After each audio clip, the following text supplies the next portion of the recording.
दोस्तों नमस्कार। N K education में आपका स्वागत है।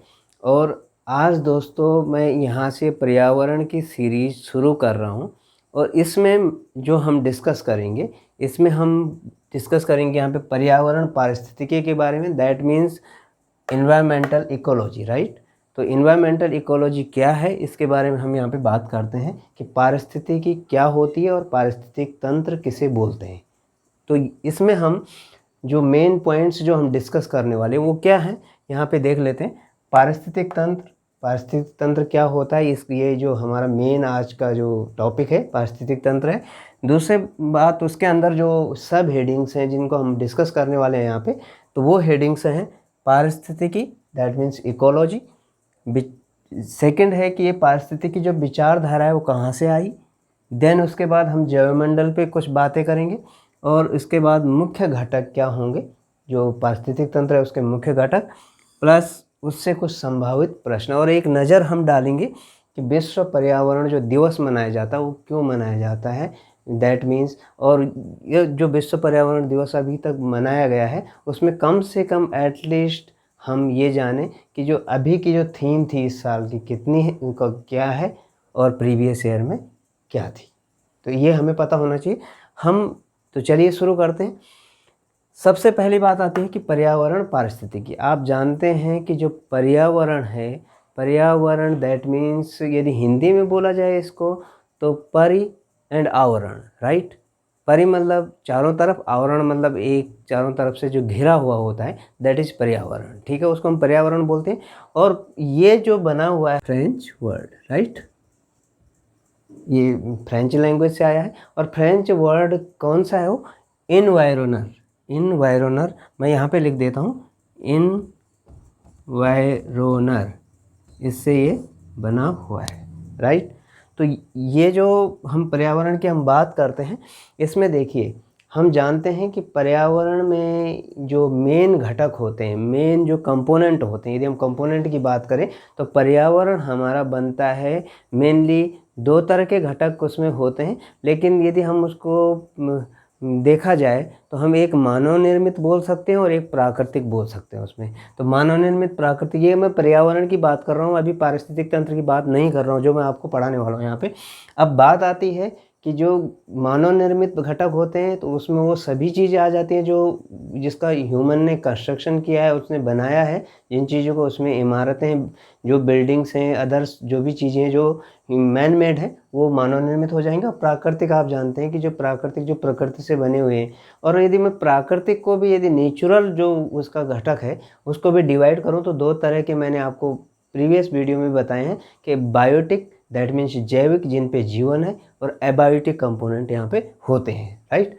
अब हम इधर चलते हैं सबसे पहले हेडिंग पे, और अब हम आज बात करेंगे पारिस्थितिक तंत्र की। पारिस्थितिक तंत्र होता क्या है और ये जो विचारधारा है, ये जो धारणा है पारिस्थितिक तंत्र की, ये किसने दी थी, कहाँ से शुरू हुआ था। तो सबसे पहले बात आती है ecology. Ecology that means ecosystem. हमारा जो इकोसिस्टम है या पारिस्थितिकी, जो उसके बारे में जो अध्ययन, जिस ब्रांच में हम साइंस की जिस ब्रांच में अध्ययन करते हैं उसको हम हिंदी में पारिस्थितिकी बोलते हैं, और यदि देखा जाए तो उसको इंग्लिश में बोला जाता है इकोलॉजी, राइट। तो इकोलॉजी, ये इसी से हम ये वर्ड यूज करते हैं, इको फ्रेंडली। तो ये सब कुछ आप इन बातों को आप समझते होंगे कि इको फ्रेंडली क्यों बोला जाता है। तो इको फ्रेंडली यही है कि जो वातावरण के से जिसको नुकसान ना हो, जिस चीज़ से, उसको हम बोलते हैं इको फ्रेंडली। अब बात आती है कि इकोलॉजी शब्द, ये शब्द जो सबसे पहले यहाँ पर जो यूज किया गया, पारिस्थितिकी शब्द जो यूज किया गया, ये अर्नेस्ट हेकल द्वारा किया गया। अर्नेस्ट हेकल एक साइंटिस्ट थे, ठीक, बायोलॉजिस्ट जो थे, उन्होंने ये सबसे पहले क्या किया, ये वर्ड यूज किया। तो यहाँ पे आप ध्यान देंगे कि पारिस्थितिक शब्द, इकोलॉजी शब्द का सबसे पहला यूज किसके द्वारा किया गया, अर्नेस्ट हेकल के द्वारा किया गया, राइट। अब सेकंड हम बात करते हैं कि विचारधारा, कि ये विचारधारा जो पारिस्थितिक तंत्र वाली विचारधारा है ये कहाँ से आई। एजी टेंसले उनका नाम था। 1935 में उन्होंने 1935 में ये विचारधारा रखी, ठीक है। और वहीं पे ये बात आई थी कि जो उन्हीं लोगों ने इसको डिफाइन किया था, जैवमंडल की जो क्रियात्मक इकाई है, फंक्शनल फंक्शनल यूनिट मीन्स क्रियात्मक इकाई। देखो जैवमंडल क्या होता है आपको पता है कि बायोस्फीयर, बायोस्फीयर हम किसे बोलेंगे? बायोस्फीयर का मतलब होता है कि चाहे वो स्थलमंडल हो, चाहे जलमंडल हो और चाहे वायुमंडल हो, इसमें जहाँ कहीं भी जीवन की संभावनाएं पाई जाती हैं या जहाँ पर जीवन होता है उसको हम जैवमंडल बोलते हैं। ठीक है, तो इस बात को आप ध्यान रखेंगे कि जैवमंडल के ही अंदर तीनों चीज़ें समाहित हैं। दैट मीन्स तीनों में जहाँ जहाँ जीवन की संभावनाएं होंगी वो सब जैवमंडल कहलाएगा। या आप सिंपल सी लैंग्वेज में ये कह सकते हैं कि जहाँ पर जीवन पाया जाता है, चाहे वो एटमॉस्फेयर है हमारा, चाहे वो हाइड्रोस्फीयर है दैट मीन्स जलमंडल, और चाहे वो लिथोस्फीयर है वहाँ पर स्थलमंडल, वहाँ पर जहाँ जमीन पे हो, चाहे वातावरण में हो, गैसेज की उसमें हो, तो जहाँ जहाँ भी लाइफ की संभावनाएं हैं उसको हम जैवमंडल बोलते हैं। राइट, अब यहाँ मुख्य घटक की इसकी बात करते हैं। तो ये आई थिंक ये 2-3 टर्म आपको सिंपली मैंने बताए हैं कि पारिस्थितिकी तंत्र सबसे पहले अर्नेस्ट हेकल ने यहाँ पर इसका प्रयोग किया। उसके बाद विचारधारा जो थी, ये जो विचारधारा थी 1935 में एजी टेंसले ने दी। ये साथ साथ आप याद करते जाएंगे। और जैवमंडल की इसको क्रियात्मक इकाई उन्होंने कहा कि जैवमंडल की जो फंक्शनल यूनिट है, जो बायोस्फीयर चल रहा है एक किस्म से, तो उसकी यदि क्रियात्मक इकाई फंक्शनल यूनिट की बात करेंगे तो जैवमंडल की एक क्रियात्मक इकाई है, क्या है? पारिस्थितिक तंत्र, जो पारिस्थितिक तंत्र है। राइट, अब यहाँ हम बात कर लेते हैं कि पारिस्थितिक तंत्र होता क्या है। पारिस्थितिक तंत्र में देखिए, हम लोग आपस में जो जीव जंतु हैं, जितनी भी चीज़ें यहाँ पे हैं, वो आपस में कई तरह की भौतिक और रासायनिक क्रियाएं, कई तरह की क्रियाएं होती हैं। ठीक है, जिसमें कि हम एक दूसरे से अपना भोजन भी ग्रहण करते हैं। उस भोजन, चाहे गैसेज है, एक गैस यदि फॉर एग्जांपल एक छोटा सा एग्जांपल लें तो हम देखते हैं कि हम उसी, यदि O2 को हम यहाँ पे कंजप्शन करते हैं रेस्पिरेशन में, श्वसन में, तो उसी श्वसन में हम क्या करते हैं, CO2 को बाहर निकालते हैं। और उसी CO2 को फिर कौन यूज करता है? ये हमारे ग्रेन प्लांट्स यूज करते हैं फोटोसिंथेसिस में, प्रकाश संश्लेषण में भोजन बनाने के लिए उसको यूज करते हैं। तो कहीं ना कहीं ये आपस की एक रासायनिक क्रियाएं चल रही हैं और इसी से एक संतुलन बना हुआ है। इसी को, ये सब कुछ जो हो रहा है, दैट मीन्स इसी को हम एक पारिस्थितिक तंत्र बोलते हैं। लेकिन अब पारिस्थितिक तंत्र यदि देखा जाए तो जगह के आधार पर अलग अलग हो सकता है। जैसे आपको पूछा जाए कि पौंड का एक तालाब का पारिस्थितिक तंत्र क्या होगा, कि उसमें क्या क्या चीज़ें शामिल होंगी, तो आप जानते हैं कि वहाँ पे सूर्य का प्रकाश होगा, या वहाँ पे प्लांट्स होंगे जो पानी में रहते हैं, कुछ प्लांट्स ऐसे भी होंगे पानी में रहने वाले जीव होंगे। ठीक है, और ये तो आपको यहाँ पे याद रखना ही है कि यहाँ पे अर्थ में जो सबसे बड़ा सोर्स है एनर्जी का, वो है सूर्य का प्रकाश। ठीक है, तो सनलाइट सबसे बड़ा सोर्स है। अब हम यहाँ चलते हैं और मुख्य घटक की बात करते हैं कि पारिस्थितिक तंत्र, जो हम आपस में जितने भी जीव जंतु, जो रासायनिक क्रियाएं हों चाहे भौतिक क्रियाएं, जितनी भी चीज़ें होती हैं उनको जो संपादित करते हैं, तो वो उससे हमारा पारिस्थितिक तंत्र का निर्माण होता है। और यहाँ हम बात करते हैं जब मुख्य घटक की है, बना किससे होता है, तो एक बार मैं आप इस तरह नज़र डालेंगे इस तरफ, तो यहाँ ध्यान से देखेंगे कि आपको मैंने एक बहुत शॉर्ट फॉर्म में यहाँ पे समझाने के लिए इसे बनाया हुआ है कि ताकि आप आराम से समझ जाए। पारिस्थितिक तंत्र जो है इसको हम सिंपली इकोसिस्टम बोलते हैं। ये आपको समझ में आ रहा होगा कि ये पारिस्थितिक तंत्र दैट मीन्स इकोसिस्टम, ये क्या है, इकोसिस्टम है।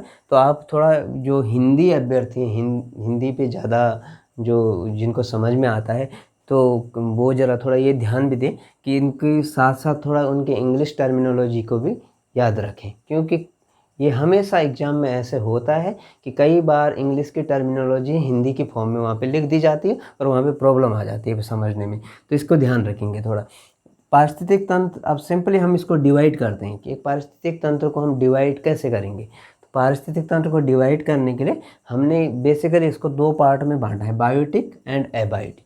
ठीक, बायोटिक कंपोनेंट्स क्या होते हैं, सिंपल इसको हम जैविक बोलेंगे। और जैविक का मतलब होता है कि जिस पे जीवन होता है, ठीक है, वो क्या है, वो जैविक उसमें आएगा। और जो अजैविक क्या होगा, पारिस्थितिक तंत्र में देखिए दोनों तरह के कंपोनेंट से बना हुआ है। तो यहाँ पे जो अजैविक की बात करेंगे तो इसमें देखिए जैसे सूर्य का प्रकाश हो गया, ठीक है, वायु हो गई एयर, उसमें वाटर हो गया वाटर, उसके बाद यहाँ पे सॉयल हो गई, ठीक है, मृदा, ठीक है। तो यहाँ ये कौन सी चीज़ें हैं, इसको समझिए आप। ये कौन सी चीज़ें हैं, ये जो जैविक हैं, जितने भी यहाँ पे जीव जंतु हैं, ठीक है, इसमें चाहे प्राइमरी कंज्यूमर्स हों और चाहे सेकेंडरी कंज्यूमर हो, कोई भी हो, तो वो जो उनके लिए जो ज़रूरी चीज़ें हैं, ठीक है, वो कहाँ से मिल रही हैं, ये अजैविक से मिल रही हैं, ठीक है। तो हम प्राइमरी कंज्यूमर की बात हम बाद में करते हैं। तो यहाँ पर कहने का मतलब सिंपल है कि जैविक जितने भी जीवित चीज़ें हैं उनको अपनी दैनिक क्रियाओं के लिए, दैट मीन्स वो जो भी चीज़ें उनके लिए ज़रूरी होती हैं वो कहाँ से मिलती हैं, वो यहाँ से मिल रही हैं, अजैविक से मिल रही हैं। तो दोनों का एक परस्पर एक संयोग बनता है, ठीक है। और यही जो कॉम्बिनेशन जो चल रहा है, जिससे एक संतुलन बना हुआ है, तो यही बनाता है आपका पारिस्थितिक तंत्र, राइट। देन अब हम इसको तो छोड़ देते हैं, इधर एक साइड रखते हैं इसको, क्योंकि ये अजैविक है। अजैविक में आपको केवल याद रखना है। और देखिए, इस पे मैं इसके बाद कुछ क्वेश्चंस के बारे में डिस्कस करने वाला हूँ कि क्वेश्चन किस तरीके से पूछे जाते हैं इस पे। तो अभी आप पहले इसको समझिए। यहाँ देखिए, जैविक पे हम आएंगे। जैविक में क्या होता है, इस बात का ध्यान रखेंगे कि जैविक जो होते हैं बायोटिक कंपोनेंट, उनको हमें फर्दर डिवाइड करते हैं, इनको हम बांटते हैं। तो 3 पार्ट में हम यहाँ पे बांटेंगे। देखिए, पहला होता है प्रोड्यूसर, यहाँ पे होगा उपभोक्ता, कंज्यूमर होगा, और कंज्यूमर के बाद यहाँ पे डिकम्पोजर होता है। डिकम्पोजर, तो देखिए, प्रोड्यूसर मतलब उत्पादक, राइट, जो प्रोडक्शन करता है उसको हम प्रोड्यूसर बोलते हैं सिंपली। उपभोक्ता, उपभोक्ता कौन होता है, कंज्यूमर, जो कंज्यूम करता है किसी चीज़ को। और अब घटक डिकम्पोजर, दैट मीन्स जो उसको एक किस्म से समाप्त कर देता है, ठीक है। तो इस तरह का डिकम्पोजर, ये भी हम बात करते हैं इसमें। सबसे पहले हम बात करेंगे यहाँ पे उत्पादक की, कि प्रोड्यूसर क्या होते हैं। देखिए, प्रोड्यूसर सिंपली वो होते हैं जो अपने भोजन का निर्माण खुद करते हैं। तो आपको अब सिंपल यहाँ पे समझ में आ जाना चाहिए कि प्रोड्यूसर अपने भोजन का निर्माण स्वयं तो कर रहे हैं, लेकिन वो प्रोड्यूसर हैं क्या, ऐसी क्या चीज़ें हैं जो भोजन का निर्माण स्वयं कर। तो उसमें केवल एक ही यहाँ पर चीज़ें हैं, वो है ग्रीन प्लांट्स, राइट। आपने फोटोसिंथेसिस जरूर पढ़ा होगा, नहीं पढ़ा है तो प्रकाश संश्लेषण यदि आपने सुना है, तो प्रकाश संश्लेषण क्या होता है कि जो पौधा भोजन अपना बनाता है, कौन सी प्रोसेस होती है, प्रकाश संश्लेषण। तो प्रकाश संश्लेषण में क्या करता है वो, प्रकाश संश्लेषण that mean photosynthesis. It is a process of food making by the plant in presence of water, sunlight, chlorophyll and minerals, right. तो ये सब चीज़ें मैंने क्या क्या नाम दिया, देखिए, सनलाइट कहा, सूर्य का प्रकाश, क्लोरोफिल, सेकंड क्लोरोफिल का, मिनरल, ठीक है, तो मिनरल। और उसके अलावा एक बहुत इंपॉर्टेंट चीज़ और होती है जो गैसेस के फॉर्म में होते हैं, दैट इज़ द CO2, ठीक है, कार्बन डाइऑक्साइड। तो इसके लिए भोजन बनाने के लिए जरूरी होते हैं। तो यहाँ पे उत्पादक की हम बात करेंगे, तो यहाँ केवल पौधे ही होते हैं। यहाँ पे पौधे जो क्या करते हैं, अपना भोजन बनाते हैं। जो भी जितने भी ग्रीन प्लांट्स हैं, क्लोरोफिल से अपना और सनलाइट से जो फोटोसिंथेसिस प्रोसेस करते हैं, भोजन बनाते हैं। तो ओनली यही हमारे उत्पादक कहलाते हैं, इस बात का ध्यान रखेंगे। उसके अलावा हम लोग अपना भोजन खुद नहीं बनाते, हम कोई उत्पादक नहीं है। तो उत्पादक केवल पौधे हैं। उसके बाद हम सेकंड पे चलते हैं, उपभोक्ता। उपभोक्ता, देखिए, उपभोक्ता कौन है भाई, सिंपल सी बात है कि जो कंज्यूम करता है किसी चीज़ को। मैं कोई भी चीज़ें हम खरीद के लाते हैं, उनको कंज्यूम कर रहे हैं हम, तो कंज्यूमर हैं हम। तो हम कंज्यूमर हैं, हम किस पे डिपेंड है, हम कंज्यूमर डिपेंड है इन प्रोड्यूसर पे। जो प्रोड्यूसर प्रोड्यूस ही नहीं करेगा तो कंज्यूमर कहाँ से कंज्यूम कर लेगा। तो यहाँ पे प्रोड्यूसर तो सबसे बड़े पौधे हो गए। और इसके बाद ये प्रोड्यूसर में जितने भी ग्रीन प्लांट्स होंगे सब आएंगे जो अपने भोजन का निर्माण स्वयं कर रहे हैं। ये जो प्रोड्यूसर होते हैं भोजन का निर्माण स्वयं नहीं कर पाते, ये किसी दूसरे पे डिपेंड होते हैं, ठीक है। वो कंज्यूमर होते हैं जो। तो कंज्यूमर जो होता है, उपभोक्ता जो होता है, वो क्या करे, उपभोग करेगा किसी चीज़ का। तो उपभोग करेगा तो दैट मीन्स वो किस चीज़ का उपभोग करेगा, जो प्रोड्यूसर जिसको प्रोड्यूस करेगा उसका उपभोग, उस पर डिपेंड रहेगा उपभोक्ता, राइट। तो अब उपभोक्ता की हम बात करेंगे, और उपभोक्ता को हम आगे यदि फर्दर डिवाइड करें तो यहाँ ध्यान देना आपको कि ये उपभोक्ता अलग अलग तरह के होते हैं। तो इसमें बेसिकली यहाँ पे देखिए आपके सामने लिखा है प्राइमरी कंज्यूमर, प्राथमिक उपभोक्ता, द्वितीयक उपभोक्ता, दैट मीन्स इसको सेकेंडरी कंज्यूमर बोलेंगे। और ये टर्शियरी होते हैं, टर्शियरी मतलब तृतीय उपभोक्ता। और यहाँ पे सर्वाहारी, ओमनीवोरस बोलते हैं इसको बोलते हैं ओमनीवोरस, जो सब कुछ खाता है, ठीक है, उसको सर्वाहारी बोला जाता है। तो यदि हम उपभोक्ता कंज्यूमर की बात करेंगे तो पहली तरह का जो उपभोक्ता हमारे पास है, उस ये जो प्राथमिक उपभोक्ता है ये किस पर निर्भर होता है, ये प्रोड्यूसर पर निर्भर होता है। कहने का मतलब यदि तुम्हें कहा जाए कि प्राथमिक उपभोक्ता कौन होगा, तो कौन होगा, जो कि प्रोड्यूसर, जो पौधे हैं उन पे डिपेंड है भोजन के लिए। अब मैं यहाँ पर यदि एक एग्जांपल दूँ आपको, तो आप एक पशु है, कोई भी बकरी है, गाय है, तो किस पे डिपेंड हो, घास पे डिपेंड, प्लांट पे डिपेंड है वो टोटल। तो ये आपका प्राइमरी उसमें आएगा। जैसे यदि मैं लिख दूँ कि गाय, यहाँ पे मैं लिख देता हूँ कि गाय, तो ये गाय किस पे डिपेंड है, ये आपके उत्पादकों पर डिपेंड है, दैट मीन्स जो प्रोड्यूसर है उस पर डिपेंड है। इधर आ जाते हैं, यहाँ देखते हैं कि ये क्या होते हैं, ये भी वो होते हैं कि द्वितीयक उपभोक्ता जो शाकाहारी को खाते हैं। शाकाहारी को खाते हैं का मतलब समझ लीजिए कि जिसने प्लांट्स को खाया वो तो हुआ शाकाहारी, ठीक है। देखो गाय है, हमने यहाँ पे बकरी हमने लिख दिया, बकरी, ठीक है, बकरी, ये बकरी को क्या किया यहाँ पे, इन्होंने बकरी ने किसको खाया, ये जो प्लांट थे, पौधे थे, घास थी, उसको खाया। और अब इसको भी जो खा देंगे यहाँ पे, वो क्या कहलाएंगे, जो शाकाहारी, जो शाकाहारी क्या खा रहे हैं, वो साग, झाड़ी वृक्ष और इन सब चीज़ों पे डिपेंड है वो, तो इनको खाने वाले आते हैं द्वितीयक उपभोक्ता, वो कहलाएंगे द्वितीय, जो उनको भी खा जाते हैं, राइट। तो ये द्वितीयक उपभोक्ता ये डायरेक्टली इस पर डिपेंड नहीं है, किस पे, उत्पादक पे डिपेंड नहीं है, वो अब उस पर डिपेंड है जो उत्पादकों को खा रहा है, ठीक है। अब यहाँ हम किसकी बात कर सकते हैं ऐसे, यहाँ पे देखो मेंढक, बिल्ली, लोमड़ी, ये इस तरह के हैं कि जो क्या कर रहा है, यदि टिड्डा है, मान लीजिए एक ग्रास ऊपर है, टिड्डा है, वो घास, छोटे मोटे घास की पत्तियाँ खा रहा है, तो उसको मेंढक खा दे रहा है, ठीक है। तो इस तरीके से ये यहाँ पर हम मेंढक, बिल्ली, लोमड़ी, ये जो जितने भी होते हैं, ये किसको खा रहे हैं, ये शाकाहारी को खा रहे हैं, जो कि इन उत्पादकों पे डिपेंड था। इस चीज़ को ध्यान देंगे, शाकाहारी कौन होता है, जो साग पे या जो घास इस तरह के उस पर डिपेंड है। तो ये यहाँ पे गाय, बकरी थी, ठीक है। इसके अलावा और भी चीज़ें हैं, उसको ये जो मेंढक, बिल्ली, लोमड़ी जो हैं, ये सब इस तरह की चीज़ों को यहाँ पे खा देते हैं। मतलब इसका कहने का मतलब ये नहीं कि गाय और बकरी को आप ये सोचे कि बिल्ली और लोमड़ी ये खा जाएंगे, ऐसा नहीं है। जैसे यहाँ पे मैंने टिड्डे का एग्जांपल आपको दिया था, कि टिड्डे का एग्जांपल है कि टिड्डा जो है यदि पत्तियाँ खाता है पौधे की, तो उसको यह मेंढक खा देता है, ठीक है। या उसके अलावा बहुत सारे, तो इस तरीके से एक चेन चल रही है। अब हम बात करते हैं तृतीय उपभोक्ता की। तृतीय उपभोक्ता कौन है, तृतीय उपभोक्ता में देखिए मैंने लिखा है प्राथमिक उपभोक्ता एंड द्वितीयक उपभोक्ता, ठीक है, थोड़ा शॉर्ट लिखा है मैंने। तो प्राथमिक उपभोक्ता भी और प्लस द्वितीयक उपभोक्ता, जो इनको दोनों को खाता है उसको हम बोलते हैं तृतीय उपभोक्ता, राइट।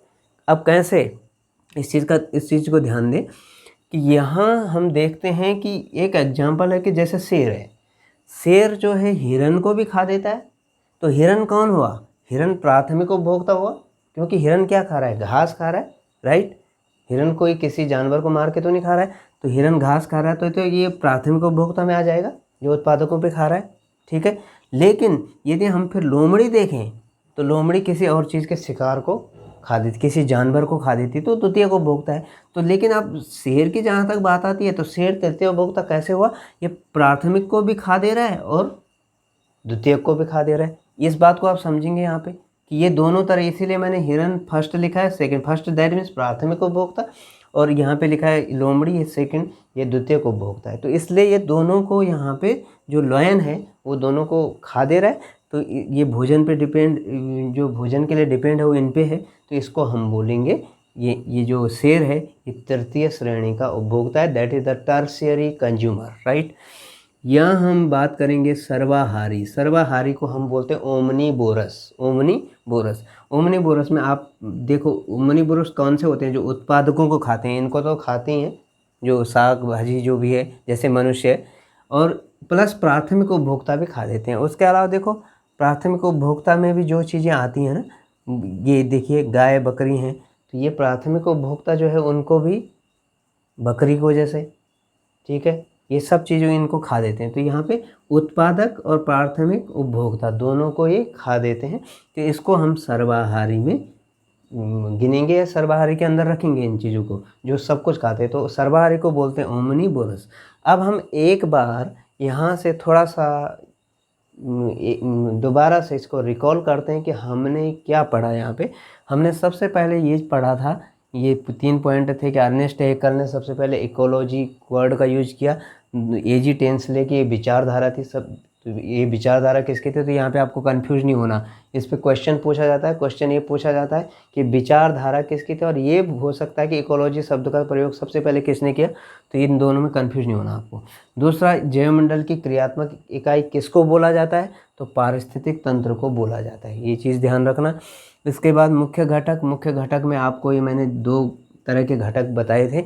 दोनों घटकों में आपके उत्पादक क्या हैं, आपको मैंने बता दिया था कि पौधे जितने उत्पादक हैं, उपभोक्ता कौन होते हैं, जो कंज्यूमर जो उस पर डिपेंड होते हैं। और अपघटक, अब बात आती है यहाँ पे अपघटक की, तो इसको अपघटक को समझिए, इतना तो आप समझ गए होंगे।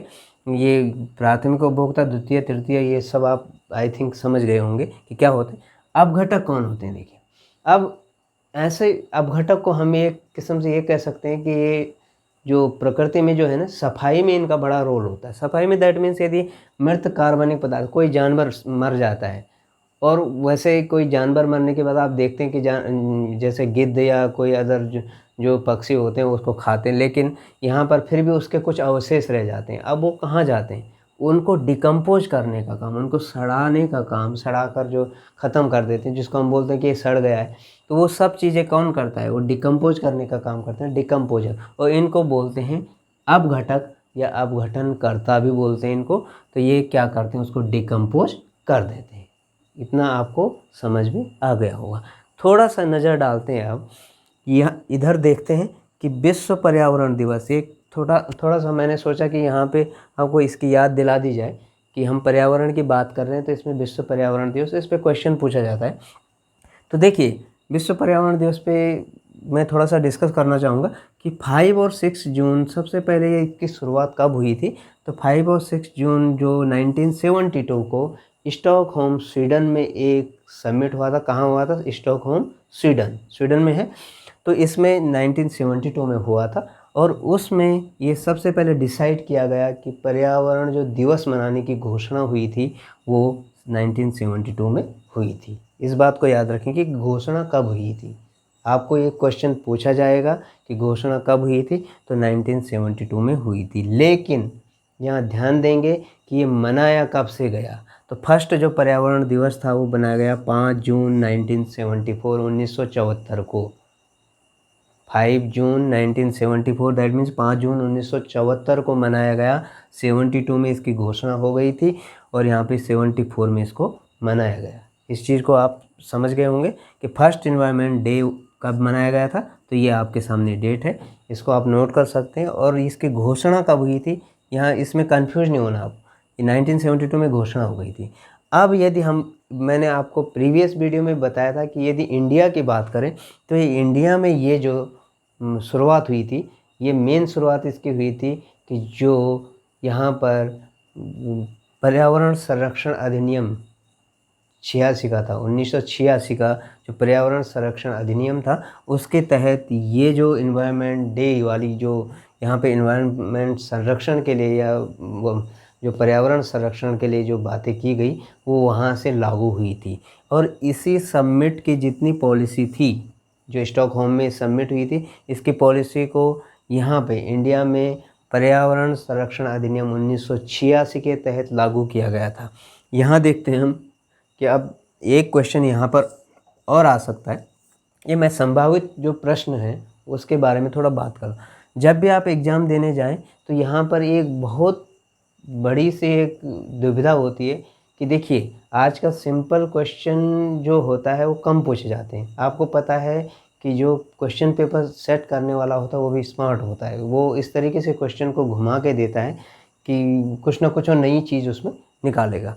तो यहाँ वो पूछ सकता आपको कि इसकी थीम क्या थी, ठीक। जैसे यहाँ पर भी मैंने काफ़ी क्वेश्चन आपके क्लियर किए हैं। यहाँ देखिए कि विषय क्या था इसका, तो 2019 में कम से कम जब भी आप एग्ज़ाम देने जाएं तो 2 साल का तो आप ज़रूर ये याद करके जाएं कि 2 साल की थीम क्या थी, ये करंट ईयर की और एक प्रीवियस ईयर का। अब देखिए ध्यान से, 2019 की बात करेंगे तो एयर पॉल्यूशन, इसका जो मेन जो मुद्दा था, विषय था जो, वो था एयर पॉल्यूशन। एयर पॉल्यूशन पे फोकस किया गया था जो 2019 का था। अब 2020 में जो पर्यावरण दिवस मनाया गया तो उसमें हमारा बायोडाइवर्सिटी, और बायोडाइवर्सिटी को बोलते हैं जैव विविधता।